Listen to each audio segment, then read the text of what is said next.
The Auburn Tigers pick up a win against Notre Dame, 83-59. Welcome on into the live reaction show for Locked On Auburn. Zach Blackerby, Darrell, Dapprich here with you. We were talking before we clicked that go live button, but it's all about depth, Darrell. It's all about depth for these Auburn Tigers. It really is. I think that the way that so many people get involved and score the basketball and we're in double figures only happens if you're unselfish and you share the basketball and distribute it, amongst players. So you can have all the depth in the world, but if the 3 or 4 guys on the team don't share the basketball and take all the shots, it doesn't matter. Auburn had 21 assists tonight.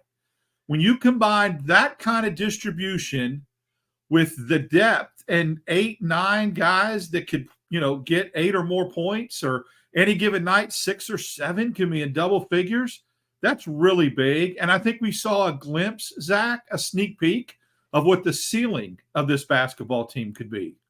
Yeah, I think you're right. Now, I think the other side of the coin of this, and I don't disagree with you, I'm just advancing the conversation here, but I mean, Notre Dame they're a terrible basketball team. Mm-hmm. They are awful. Halfway through the first half, I texted Tyler Wojak. He's our Locked On Irish host. And I'm like, where did you find these kids at? And he's like, some daycare in South Bend. They're not very good. And it's like, no, they're not. But the fact, I mean, we talked about this with football a million times, right, Darrell? I mean, part of this is like you need to dominate the teams you're supposed to dominate. And fortunately, the branding of Notre Dame, like this is going to look like a better win than it probably is. It's a tournament situation. You're doing it in Brooklyn. Like there's other things to grasp from this. So this looks like a better win than it probably is. But the fact that it was so dominant, it was the fact that we had 5 guys in double figures. Is that right? Yep. 4 starters and Trey. Like you take that. You absolutely take that. It passes the eye test. You check all these boxes. I think it's great. I'm glad you brought that up because I'm about to say something that our good friend War Eagle Wyoming that always gets on the chat here loves, and that is 2 things can be true at the same time. Ooh. Number 1, Notre Dame is a bad basketball team. That, however, does not detract away from the fact that I think Auburn is also a very good basketball team. 2 things can be the same, and I think that Auburn – I love the point you made because I was sitting here before we jumped on thinking about how cool it is that Auburn gets a win over Notre Dame, which is a national name, a national brand that they've never played. They've never played before in basketball. So these kind of games are great because you get that exposure and you also get to play somebody you've never played. That's great for the fans. And look, you did what you were supposed to do. And you did it in pretty dominating fashion. Now, we'll talk about, again, a couple troubling trends. I don't want to be nitpicky, but for this team to get where they want to be, there are certain things that need to be cleaned up. I think Auburn needs to learn to close better in the first half. You can't go from 15-6 in an eyelash like that as far as a lead go, especially against a team that was as undermanned and not as talented as you. And I wanted to see Auburn do a better job on the boards in the first half. Notre Dame had a ton of second chance points in the first half, like 14, or that game would have been over at halftime. So clean that kind of stuff up, but it's good to get that lesson learned in a big W. I get that. And I love having a center in Janai Broome that when he realizes, and this is how the game started, Darrell, when he realizes that he is bigger, better, faster, stronger, and can dominate the other center or the guy guarding him. I love that. It seems like in the past with Auburn centers, like Austin Wiley comes to mind. There's been a few others where it's like they had everything, but it almost seemed like there's this mental block of just destroying the person that's trying to defend you. It's tough to dominate someone. Janai Broome doesn't care. Janai Broome doesn't care. Not only will he score on you multiple times down the floor to open a game, he'll look at Auburn's bench and the camera caught him saying, he can't guard me. He can't guard me. And it wasn't in a smack talking way. It was in the most sincerest form, Darrell, of just communicating, hey, this guy can't do anything about me attacking the basket. Janai Broome, I know the guard play is exciting, and that's what's going to catch. But Janai Broome, if Auburn's going to go on a run, I think right now it's because of Janai Broome. It was it was educational. He wasn't bragging. He was letting his bench know. And I love the way you cleaned it up by you saying he said he can't guard me, because he said it a lot more colorful than that when you read his lips. But again, they couldn't. And you got to be careful. He almost got a technical early on in the game, staring down a Notre Dame player who couldn't guard him, and Broome was letting him know. Well, you got to be careful. You don't want that early on. But Auburn traditionally hasn't had that center over the years. You mentioned Wiley. McLemore was more of a 4 playing in a 5 that could take over basketball games. Mamadou Njai was a good player, but he had other players that were so much better than him scoring the basketball on that team. So it's kind of cool to see the offense run through the 5 position right now, because make no mistake about it, with this 5 out that Auburn plays, when he pops out like that behind the 3-point line, and I think he's 4 of 5 this year from behind the 3-point arc. When he does that, it is such a dangerous weapon. And you watch how that's going to pay dividends later in the year when big, lanky, lunky, 6'9", 6'10" dudes that are stiff try to come out and guard him when he does that. Mismatch. And in front him, and he just puts it on the floor and goes right by it. I love that. That's going to set up for something, I think, down the road for Auburn. Another thing that stands out to me, and I hate to get on here and just read box scores, because we can all do that, but you didn't see this last year.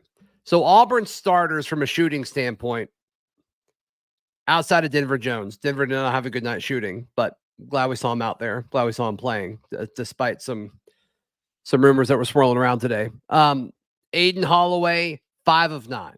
Jalen Williams, 5 of 9. Janai Broome, 7 of 11. Chris Moore, 3 of 4. The other scorer off the bench was Trey Donaldson. He went 4 of 6. Darrell, how many times did we look at box scores last year and the last 2 or 3 seasons where Auburn's leading scorer may have had 15 or 16 points, but they would have been like 4 of 15 or something crazy like that?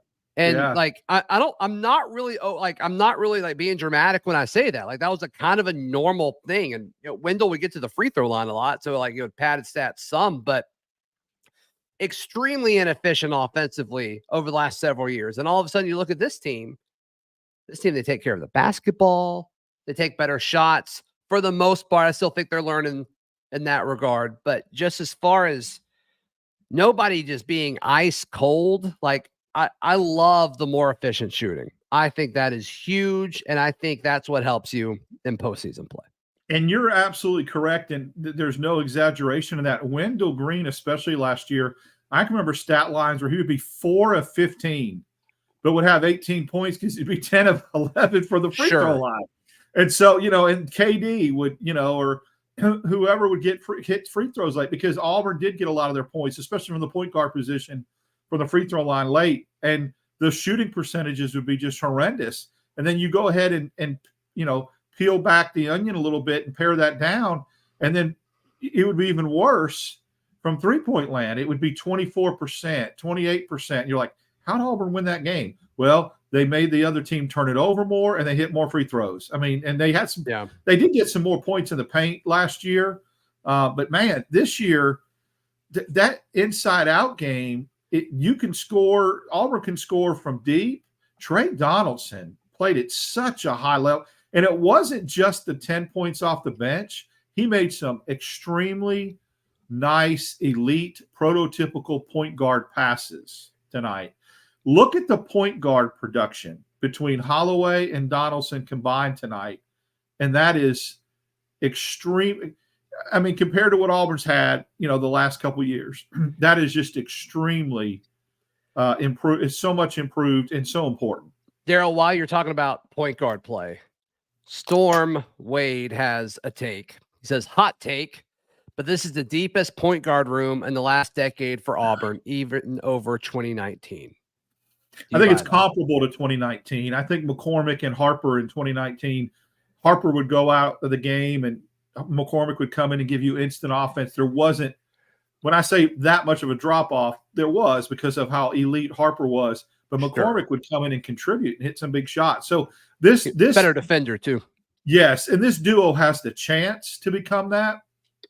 Neither one of those 2 point guards, I believe, were a freshman in 2019. I know Harper was, and I think McCormick was a sophomore. So that is a different thing. You're playing a sophomore and a freshman in this backcourt, the 2023 edition. But yeah, it looked, I mean, you can't ask for better production. And if they play equal minutes, and again, here's the other thing too that was very important about what I saw tonight in the way Trey Donaldson and Holloway played. If there comes a point in a basketball game where you want two ball handlers on the floor at the same time late so you don't turn it over and you have guys that have handles, both of those guys have shown that Auburn's backcourt can remain elite if they're both in the game at the same time. You can play one at the point guard and the other at the two position. If Denver Jones is struggling, on a particular night, what I saw tonight, Auburn can play both in the backcourt and be effective. Which is valuable, which is certainly valuable. All right, Darrell. Today's live is brought to you by Athletic Brewing, and Athletic Brewing needs to bring us our game changer of the game. Who are you going with? I'm going with Janai Broome. Are you okay with that? I am too. That mine as well, because he set the tone. He came out of the gate and hit his first four shots. I think he had 6 of Auburn's first 8 points, and he just set the tone. That was it. He laid the foundation, and Auburn took off from there. Yeah. In the live chat, who do you think should be the Athletic Brewing Company game changer of the game? But Athletic Brewing, they're changing the non-alcoholic beer game. They've got non-alcoholic beers that actually taste good. They beat out full-strength beers in global competitions.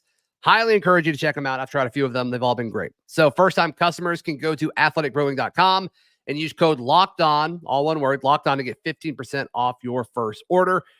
Athleticbrewing.com. Near beer exclusions and conditions apply. Athletic Brewing Company, fit for all times. As far as the defensive side of things, I loved what Auburn did. I do think Notre Dame made it very easy for them. They ended up making, was it 2 threes? They were like 2 of 22? Yeah. 2 of 26 from 3. I mean, that is abysmal. Like, this is a terrible basketball team.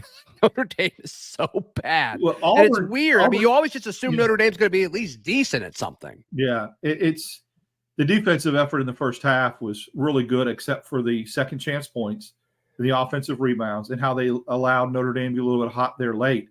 But one thing that I was noticing that Auburn was doing early on that helped keep that percentage low for Notre Dame is they were extending on defense, coming out and challenging the shooters, coming out way behind the three-point line. Even the bigs for Auburn were doing that.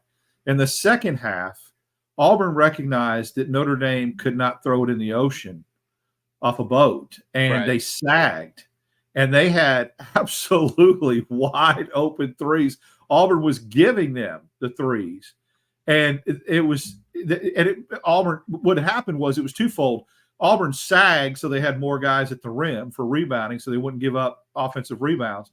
But it also enabled Auburn to grab and go. I mean, they got their transition game going because of the rebounds. But Zach, when I say wide open, you saw it. There wasn't a Auburn defender within 10, 15 feet. They were letting them take it, and they couldn't hit it. And that's going to be rare that happens. But I'm glad that I saw the intensity and the way Auburn contested the basketball in the first half. Yeah, I mean, there is nothing I saw from Notre Dame that, like, I was like, yes, that was good that they did that. Like, let's call a spade a spade. You look at this team before this game starts, and you scout, look at some tape, or look at some highlights. You can't really look at tape. This is a team that beat Niagara by 7 or 8. Niagara, nice place to go visit, tourist attraction, not the hotbed of basketball. Sure. beat them 8, and then got beat by the Western Carolina Catamounts in South Bend by 8. So, you look at that and you say, well, they're going to have their hands full because that's not a very sterling first 2 games. I'm real impressed with the freshman Burton. I think he's a good player. He fought. He continued to be a dog and get baskets in traffic. Other than that, I think you make a great point about asking where do these players come from, because I don't see any of them that could have played for a lot How of does SEC. Notre Dame not get better players in the portal?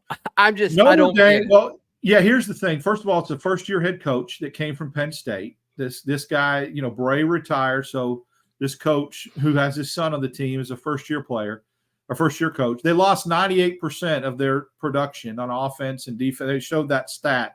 98% of minutes, Darrell. Yeah, I mean, it's amazing. So I think because he was a new coach, Zach, he didn't have the footing and the foundation to go grab a bunch of players. You're Notre Dame. Yeah, I get it. You're one of the most iconic brands in college athletics. It's amazing. It's a start over deal, and I think he'll probably have to hit the portal hard with a year under his belt because they are lacking in a lot of areas. Yeah, no, that's a very nice way to put it, Darrell. But that's the kind of guy you are, and I love that. I love that. Wish we could play him in football. It'd be nice if Auburn could get them in a bowl game. Somebody earlier commented that in the live chat. That would be fun. Get the sweep. What about Jalen Williams? I have been begging for Jalen to be more aggressive, and tonight was like the offensive version of Jalen that I want to see. 5 of 9. How much did he end up with? He ended up with 11.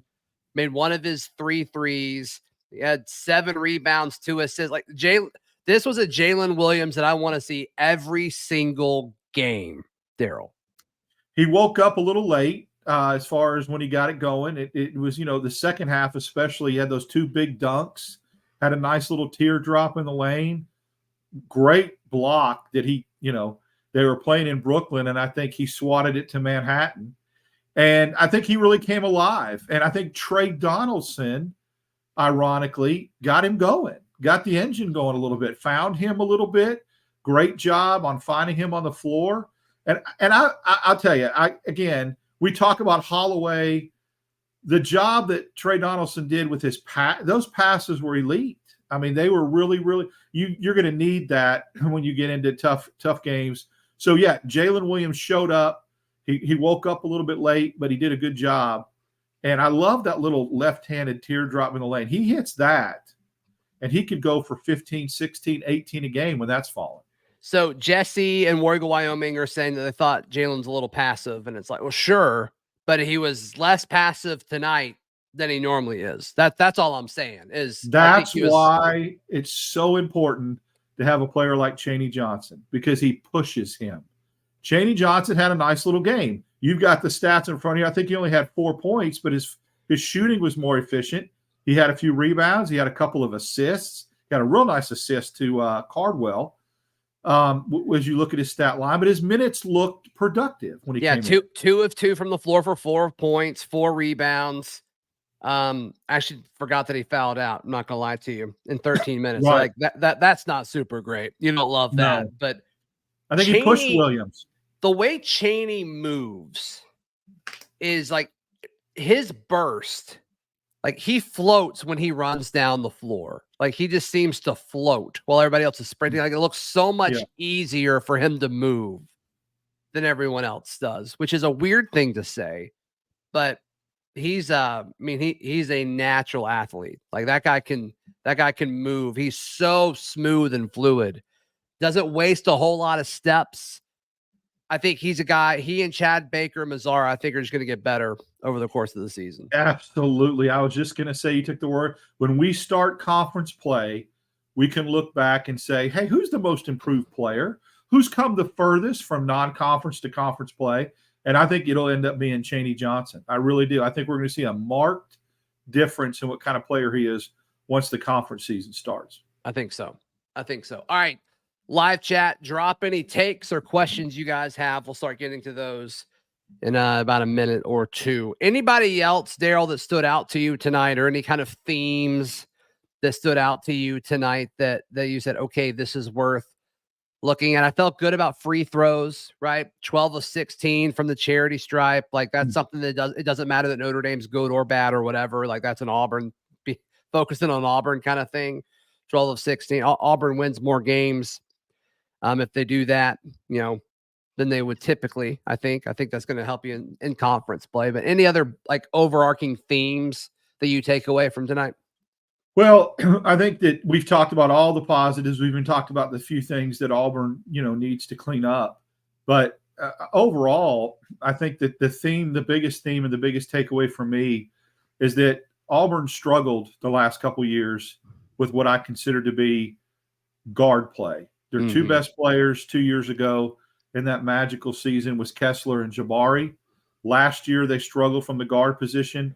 Auburn has rectified that. They've addressed that need, and their guards can carry them in a basketball game at some point during this year if Broome and Williams go silent. That's the difference that I saw as far as a takeaway from tonight, is that all four guards, KD, Denver, Trey, and Aiden, have a potential to get hot at any time. And if your bigs get cold, I think Auburn's guards can carry the water. That's big to me.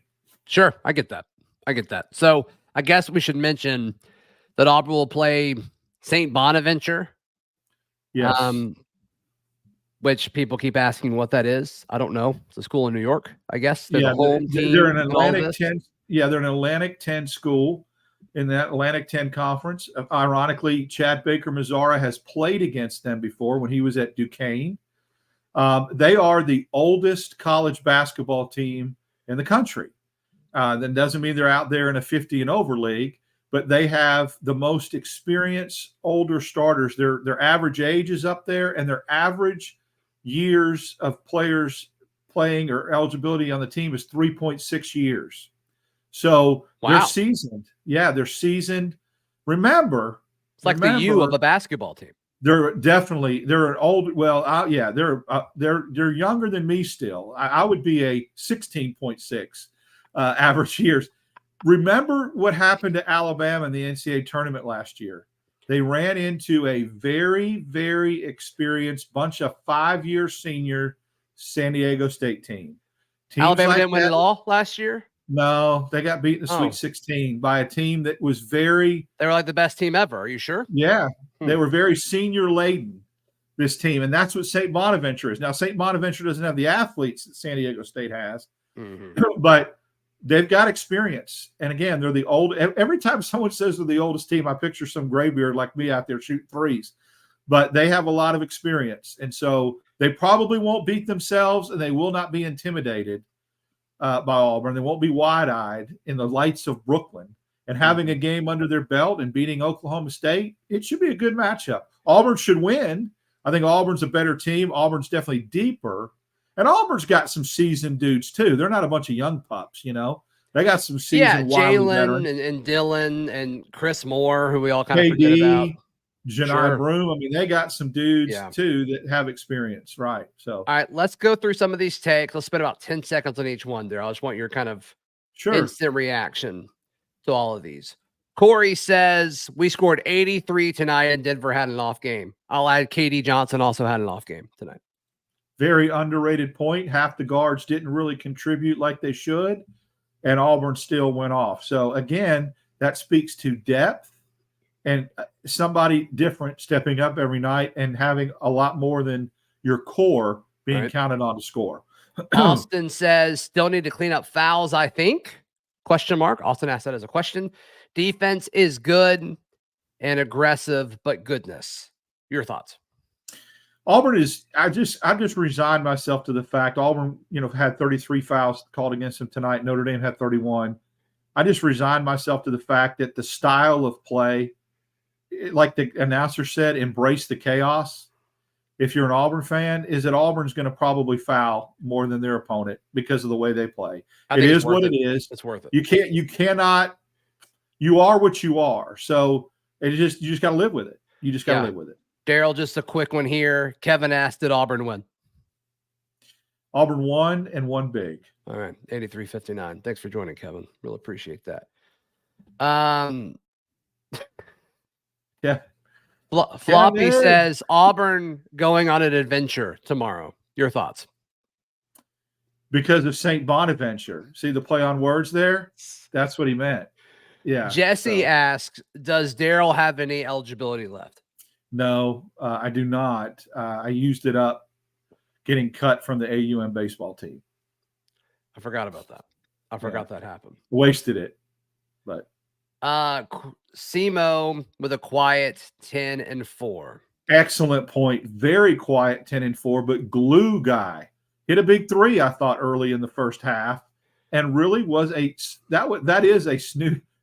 That's a we haven't even talked about him. That's an ambient 10-4 right there. That's what Tiger Woods was taking when he got in so much trouble. That is absolutely underrated comment, and you just didn't even notice him, but he dropped 10-4. That's a good thing. He's a glue guy.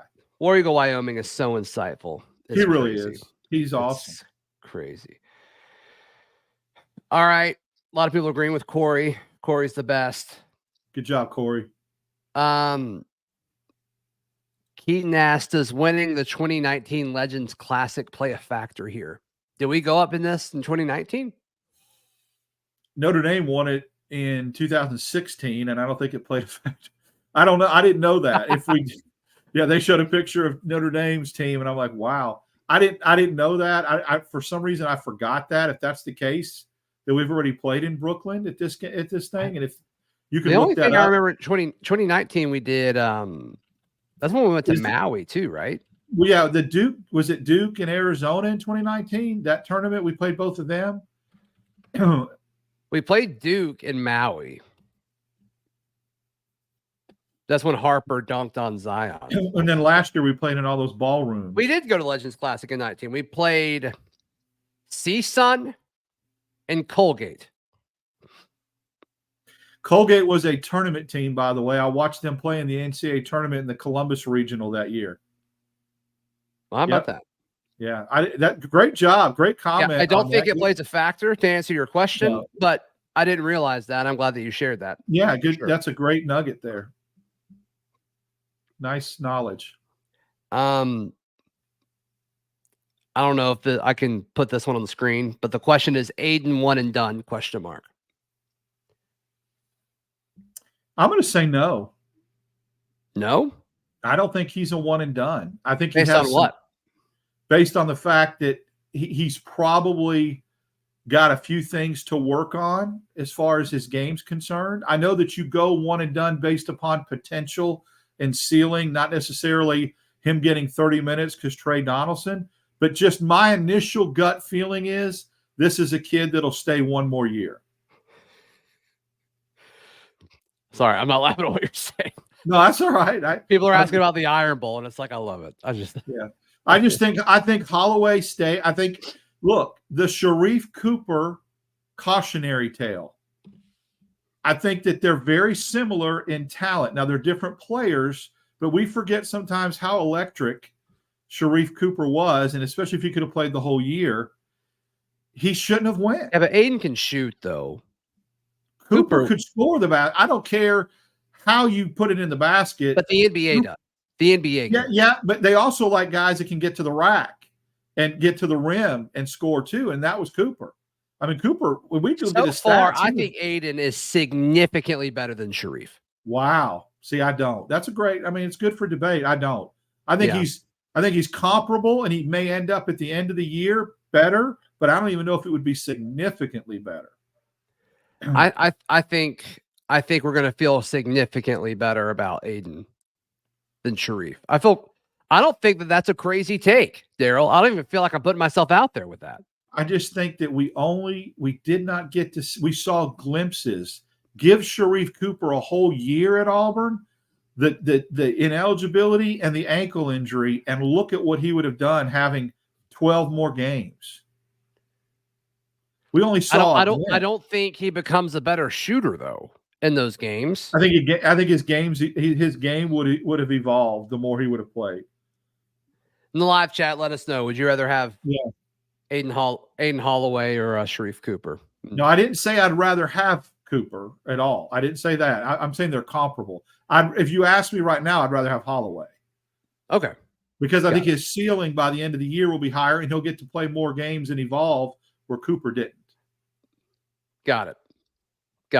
I also think, like, I don't know, like if you've got a point guard that's like our team should have been better that year then if that was the case. And I know that was a postseason ban year and all of that. It was a weird thing with COVID. Cast though was weak that year. I get it, dude. It really was. I get it, but I think I'd rather have Aiden. I'd rather have a shooter than a passer. Yeah, I got you. So maybe that's a philosophy thing, but I don't know. We'll see. All right. Any more thoughts, real quick, and then we'll wrap up in a few minutes. But Darrell, I think Auburn takes care of business. I think they win this non-conference tournament tomorrow against the Bonnies. I think they take down the Bonnies. I actually thought they'd play Oklahoma State, so I'm a little surprised. I did too, man. When I was watching the game, I had to go to a birthday function, and I came and watched Auburn right at the tip. Didn't get a chance to watch St. Bonaventure and Oklahoma State. I assumed we would be playing Oklahoma State.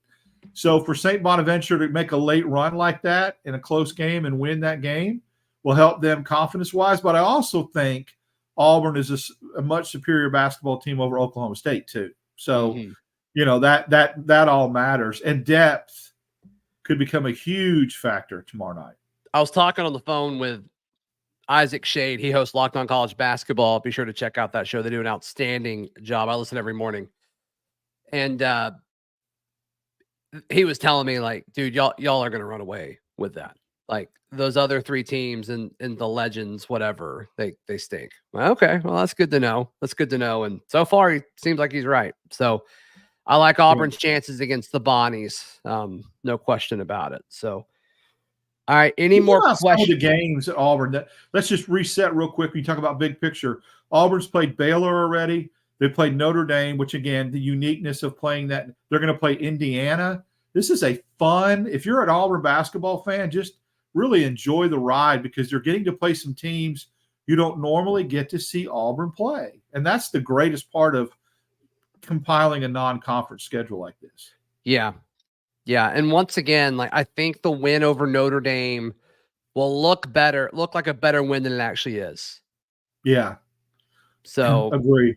I mean, I don't know if that's going to result in better seeding or anything like that, but and that's the way Bruce was pitching it, right? It was all these Power 5 teams that they could play, and I think he probably thought Oklahoma State would be one of those, right? That's not going to be the case because they lost to St. Bonaventure, but still, I think this is going to emulate a tournament type situation, right? Like maybe playing St. Bonaventure is going to be similar to playing a first round of an SEC tournament or something like that. I don't know.